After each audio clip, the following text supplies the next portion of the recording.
Hi, HRN listeners. We're celebrating our 15th anniversary, and we have a really fun campaign and an ask for you. This 15th anniversary tour is aiming to bring you closer to unique food and music experiences in some of the most exciting cities in America.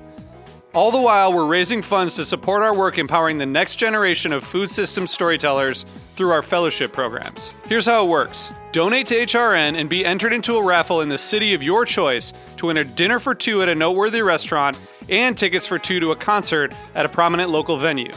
We have incredible partners in New York, Los Angeles, Philadelphia, Nashville, Las Vegas, Charleston, Asheville, and Ardmore, Pennsylvania, who have donated a meal for two and two tickets to a concert of the winner's choice. And all donations help fund our fellowship programs, where we're helping to build essential workforce readiness skills and food system storytelling skills. Check out heritageradionetwork.org/15 to donate and enter to win today. That's heritageradionetwork.org/15.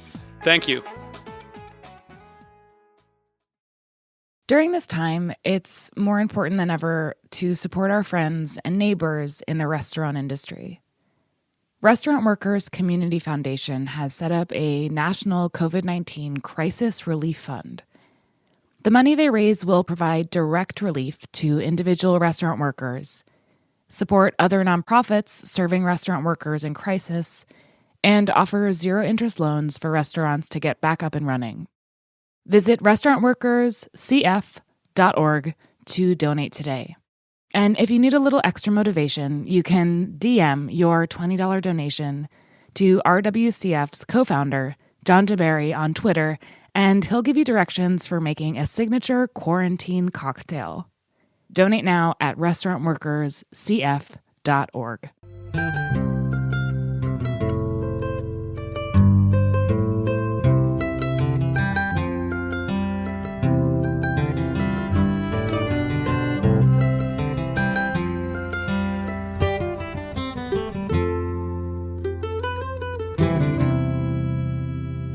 All right, hello, this is Lisa Held, and you're listening to The Farm Report, a Heritage Radio Network show about the people, processes, and policies that shape how food is produced today. First, just another reminder that all of us at Heritage are recording our shows remotely, so if the audio quality is a little less than perfect, I apologize. Like everyone at this moment in time, we're making things work while staying far apart. But we are more committed than ever to bringing you important food stories. For now, at the Farm Report, I am continuing our coverage of how farmers and the larger food system are faring in the midst of the coronavirus pandemic. So with that in mind, today I have Christopher Wayne, who works for Grow NYC as the Director of Farmer Assistance. Welcome, Chris. Hi, Lisa. Thanks for having me. I'm so excited to have you, and listeners should know that we have been going through major troubleshooting to make this recording happen, and I think it's just like indicative of this new reality we're all living in where, you know, we're trying to make things work, we're trying to speak differently, interact differently, and it's just everything is a little bit trickier, and we're kind of figuring it all out on the fly, you know? And I know that this is a really stressful time for Grow NYC, so I appreciate you making the time to chat with me. My pleasure. So let's start with markets. So there's a lot of uncertainty across the country right now from city to city about whether farmers markets will stay open or if they'll be shut down. And it's sort of being left up to states and local authorities, which has kind of led to a patchwork of decision-making around the country. At this point, New York City is the center, really, of the coronavirus outbreak in the U.S. Can you tell us what the current state of things are in terms of the city's green markets? Sure. So we were deemed an essential service by Governor Cuomo early on in this process. And in doing so, the state sent out clear guidance that farmers markets were considered essential across the state and specifically in New York City. So we have been operating under that guidance, and continue to run our green markets here in New York City. Generally, we've been able to keep a significant portion of our markets open. In some cases, which I'm happy to elaborate on, we've had to make some changes.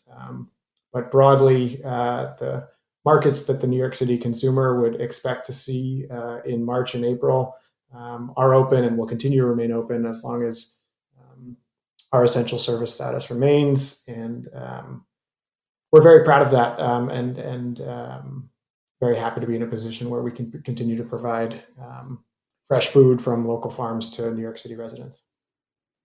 Yeah, absolutely.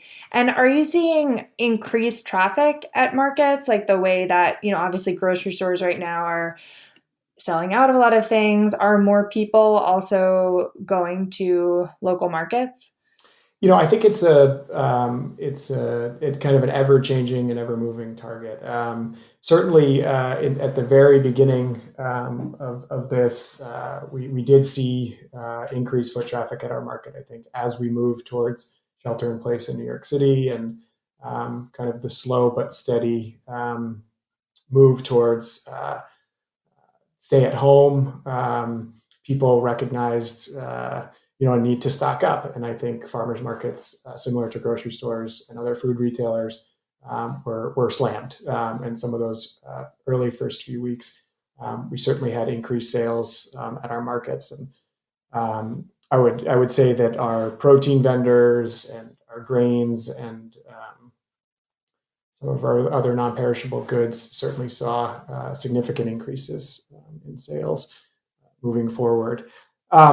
But over the past couple of weeks, that's changed, and I think folks are really heeding the advice of the governor and the mayor to stay in place unless they have to.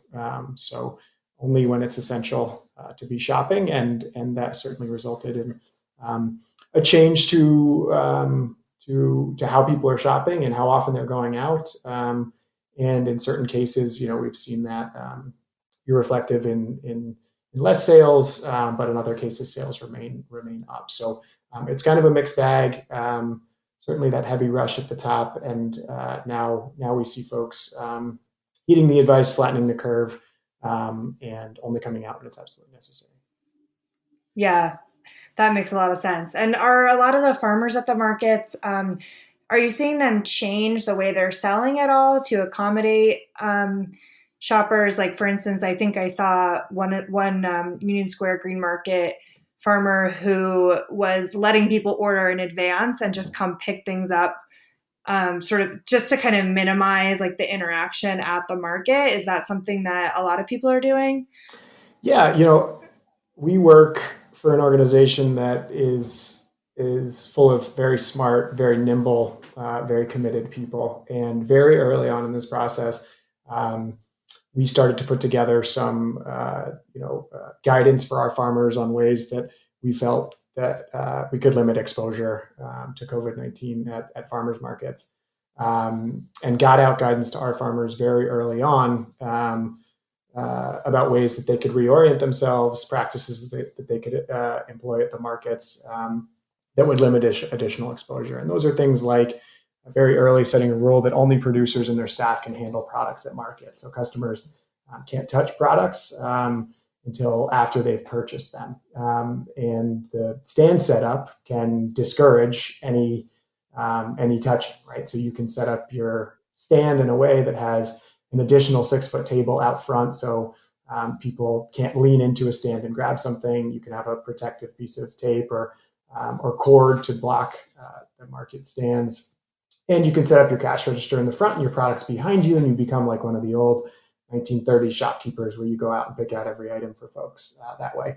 And people have done that, and it's been working really effectively at market. We see very little, if any, touching of product at markets going forward. From our operational perspective, we've also done things like, where possible, expanded the footprint of the total market that we're in. And in doing so, spreading farm businesses, individual market stalls and stands, spreading them out, adding 6, 10, some places even more space in between those individual stands so that there's no kind of line cluster, and that people are not encouraged to kind of meet in groups or anything in those areas. But there's far more space broadly in the markets where we can for people to shop and move around with the advised 6 feet of social distancing. That way, there's no sampling at markets anymore.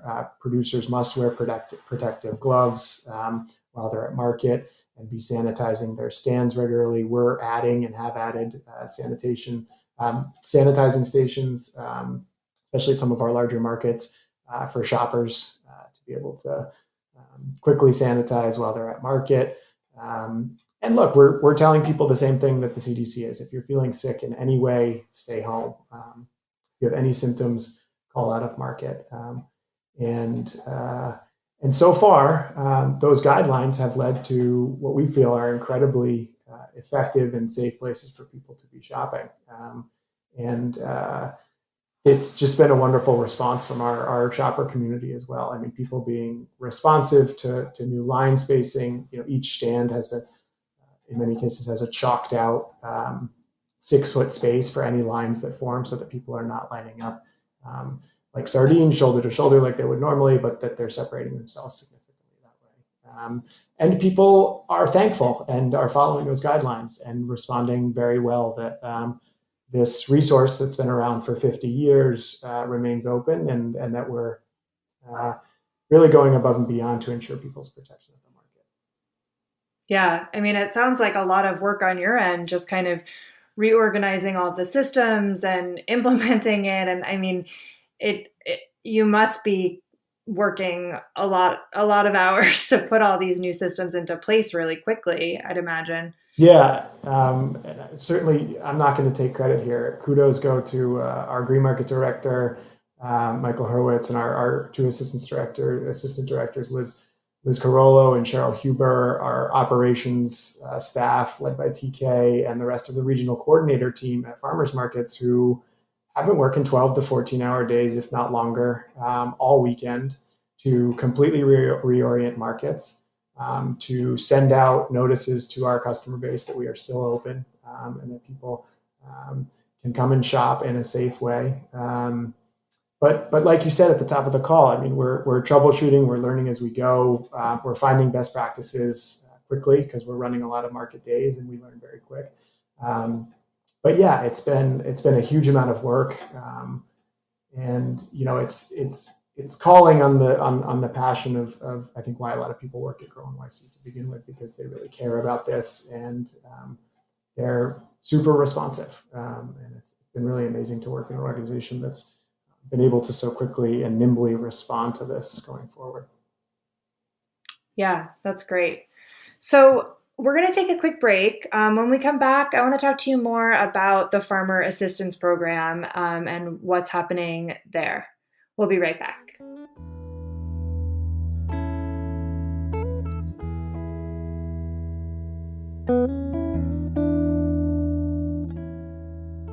Restaurants employ over 15 million people nationwide, and 2/3 of all restaurants are independently owned and not part of big chains. Yet, currently, these small businesses are not represented in government relief negotiations. ROAR is working to change that by fighting for relief opportunities for all restaurants. ROAR is advocating for an 8-point plan in New York State that will allow restaurants to reopen and rehire when the time comes. Dozens of industry leaders have signed onto this plan, like Namwa Tea Parlor, Field Trip, Momofuku, and many more of your favorites. You can join them at change.org by searching for ROAR, Relief Opportunities for All Restaurants.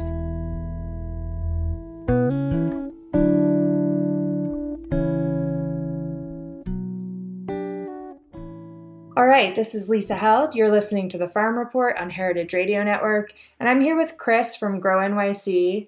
Before the break, we were talking about green markets in New York City and how they're staying open and how they've been adapting to COVID-19.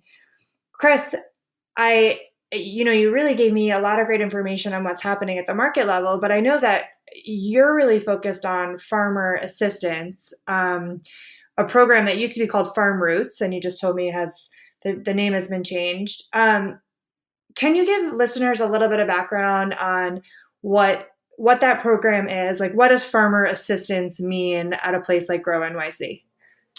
Sure. 20 years ago, we started a beginning farmer program exclusively focused on supporting immigrant farmers and helping them start farm businesses in the Northeast.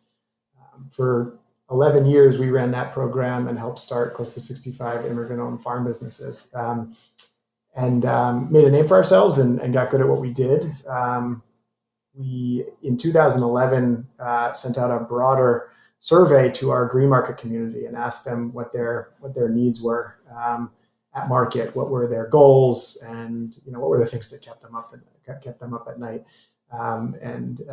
We had great response, and people said a lot of things, but one of the big things they said was, I'm planning to retire in the next few years, and I have no identified successor for my farm business. So in 2011, we expanded our program beyond just the immigrant beginning farmer program to support the broader green market community with agricultural business technical assistance. So all 220 or so farmers who sell through the green market now have access to a suite of business development and business technical assistance support to help run profitable and sustainable farm businesses. And that looks like a three-legged stool. It's our beginning farmer program, which is, as I said, is 20 years old, still focuses on marginalized communities and helping them start farm businesses, but now wraps in a land succession and legal support program, which helps producers through the process of retirement, and the process of retirement that ensures that their business remains in agriculture and in many cases can be passed down to a new generation of farmers. And then also our strategic marketing program, which provides producers with a range of different programming to help them develop new market channels, increase their total gross revenues, and access markets that best fit their business. And I just like everybody else, things have changed for us. We, 3 weeks ago now, put a stop to all in-person meetings, which, as you can imagine, as a technical assistance team, we love being at farm tables and on farms and at markets, working directly with producers. That's one of the best ways for us to get our skill set across and to help introduce people to new concepts and pass along our information.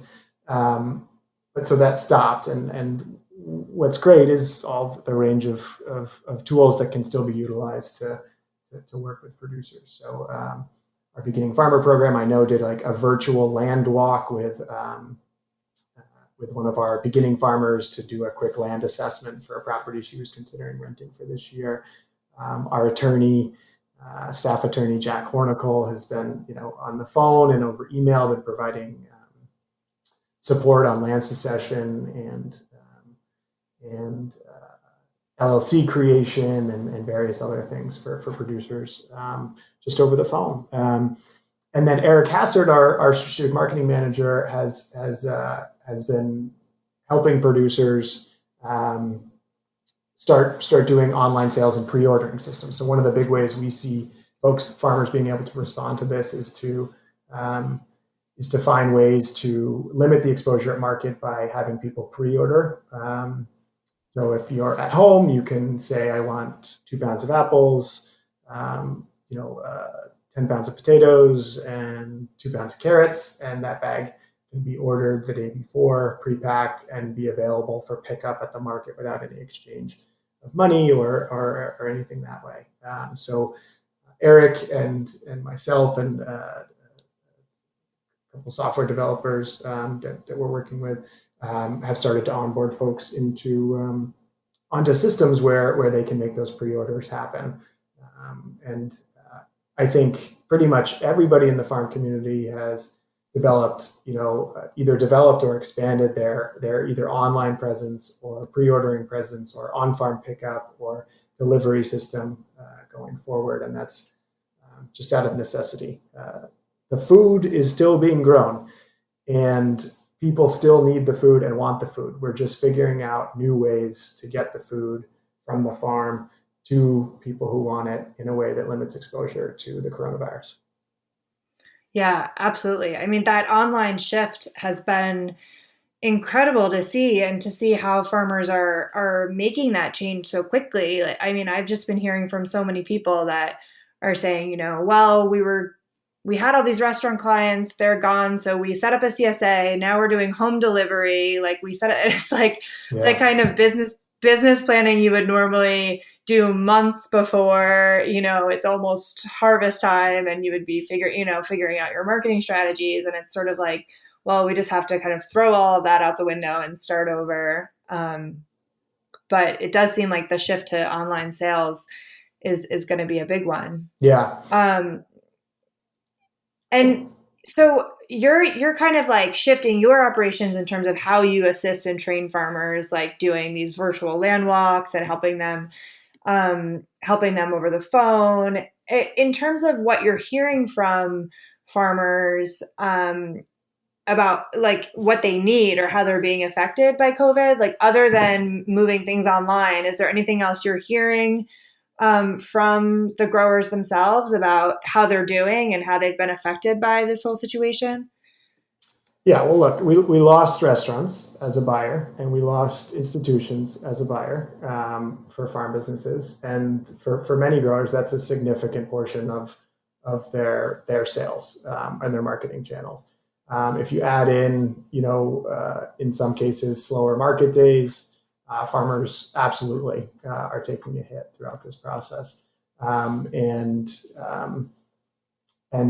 that's going to be it's going to be a struggle this year. There's new realities out there, but I think farmers never get enough credit for how nimble and intelligent and flexible they are. The same type of thinking that can create the type of production innovations that you see on farms, the remanufacturing of tools and resources to make them efficient for your individual farm business is the same type of thinking that these farmers are now applying to their markets. And that looks like, additional collaboration with other farms to feed growing demand for CSA numbers. It looks like shared logistics or shared routes down to new markets that are developing. It looks like a proliferation of online sales platforms and people sending food to aggregation points and getting that food to those buyers at the same time. So there's going to be a turning of the industry ship, if you will. But I have confidence that our growers, who are just incredible people across the board, are going to make that shift and find ways to get food to people. And as much as we can support them from the technical assistance side, that's why we're here. Yeah. And, there's this thing I've been hearing from a lot of farmers and people who work in regional local food distribution that, maybe this moment will get more people interested in local food because it's sort of shining a light on the potential downsides of relying on a global supply chain. What do you think? Are you hearing that from New Yorkers? Do you see this as kind of a moment that could shift the way people think about local food more in the future? I think I think that's a nice thought, and I certainly hope so. I know that people are getting new customers, and that hopefully those are long serving and loyal customers of local farmers and local food systems. When folks think back on this crisis, they're going to remember who was there providing food for them. That memory will stay for a long time, directly adjacent to the stress and the anxiety. But the hope that I think that local farmers have brought to a regional marketplace will forever be imprinted in people's minds throughout this. And I hope that manifests in people understanding. I think what all of us at Grow NYC and all of us kind of in the local food system have known for so long is that this food is here, and it's available, and it's fresh and local, and in many cases more delicious than other food. Right. And at the same time, there are farm businesses, very few farm businesses, where people are making a lot of money doing this. If we can put more focus on regional food systems after this, it'll be a significant silver lining of this whole disaster. That way, I do want to add, though, that there's a portion of our agricultural workforce that is left out of a lot of these conversations, and I want to make sure I bring this up. That there's a farm worker audience out here that is in many cases predominantly Spanish speaking, does not have the same access to resources, and Right. in a lot of ways have been left out of a lot of this early guidance that's come out to help people shift. And I think it's a dramatic oversight and something that has to be changed very soon. When you look at the agricultural workforce of the United States, local food system or conventional food system across the range, we're looking at a workforce that's predominantly Latino or immigrant, and those are the people in many ways that are growing, raising, producing our food. And I haven't seen the amount of resources and the amount of engagement of that audience around COVID, coronavirus, the safety impacts, the need for new practices to be implemented on farms to ensure that those people are safe. These are our highest risk populations. These are folks without health insurance who are often not speaking the language, and then who are not being provided information in an effective way in their language that they can quickly summarize, understand, and implement on the farm. So I just encourage agriculture employers, organizations generally, to be taking proactive steps to ensure that the safety of their farm workers, and making sure that our federal agencies and our local agencies and that our technical assistance providers are thinking to those populations as well as we offer technical assistance and support. Yeah, no, that's so important. And I think, a lot of the farm workers you're talking about are, undocumented or part of guest worker programs. And, not only are they potentially left out of conversations about safety, but they're also not going to benefit from many of the policy changes that are, the boosts in unemployment, for instance, or, some of the programs that are being passed to help workers, they're not going to benefit from at all. That's exactly right. And I think it's a time where we need our philanthropic and foundational, support to step up and to understand that, this is a time where our most vulnerable, yet again, are at the highest risk, and they will be the first and the hardest to be impacted by this. And we need support and resources to be going to both the farm side of that, which is your farm workers, your farm owners who are not predominantly English speaking, or who might not have access, like you said, to some of the larger federal resources. But then on the flip side, also on the consumer side, right?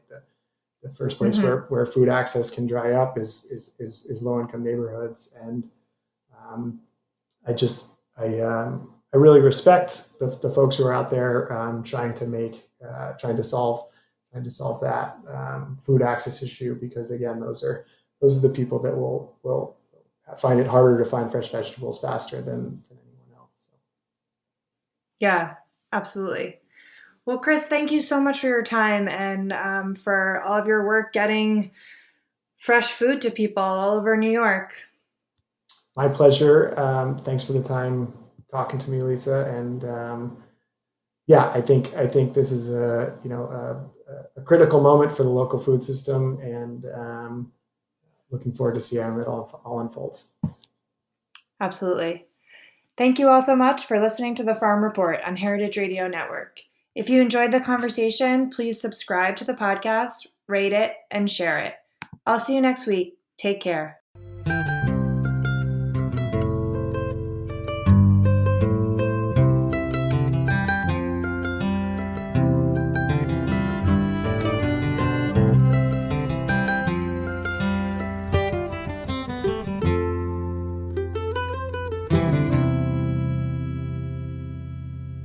The Farm Report is powered by Simplecast. Thanks for listening to Heritage Radio Network, food radio supported by you. For our freshest content, subscribe to our newsletter. Just enter your email at the bottom of our website, heritageradionetwork.org. Connect with us on Instagram and Twitter at heritage_radio. You can also find us at facebook.com/Heritage Radio Network. Heritage Radio Network is a nonprofit organization driving conversations to make the world a better, fairer, more delicious place.